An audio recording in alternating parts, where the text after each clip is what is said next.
Pemirsa, petugas Satreskrim Polresta Denpasar meringkus 3 pelaku pencurian motor asal Jawa beserta 2 orang penadahnya. Modus para pelaku dengan membawa motor hasil curian keluar Bali menggunakan mobil box.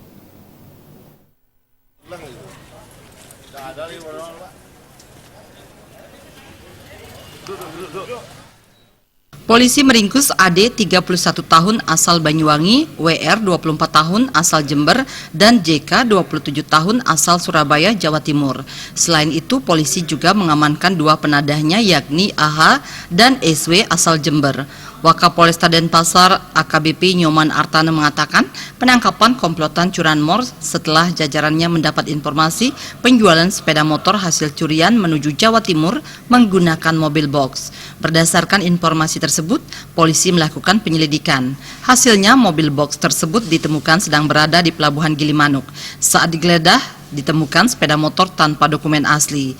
Berdasarkan barang bukti tersebut, polisi akhirnya mengamankan penadahnya dan para eksekutornya di Surabaya. Sementara karena sempat melawan saat akan ditangkap, polisi terpaksa melumpuhkan ketiga tersangka dengan timah panas pada kakinya. Komplotan ini telah beraksi 11 kali di Bali. Ada diduga sebuah mobil box kantor pos memuat kendaraan roda 2. Jadi kemudian dari informasi itu kita dalami, kemudian kita mengikuti mobil pos ini dari Denpasar sampai ke Gilimanuk. Nah, kemudian sampai di Gilimanuk kita melakukan pengecekan terhadap kendaraan yang ada di dalam mobil kantor pos itu.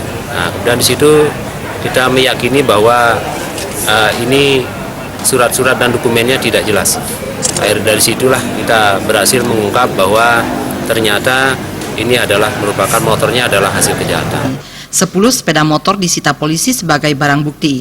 Kini kepolisian masih memperdalam kasusnya untuk mengungkap anggota komplotan yang lain. Raiswantara, Bali TV.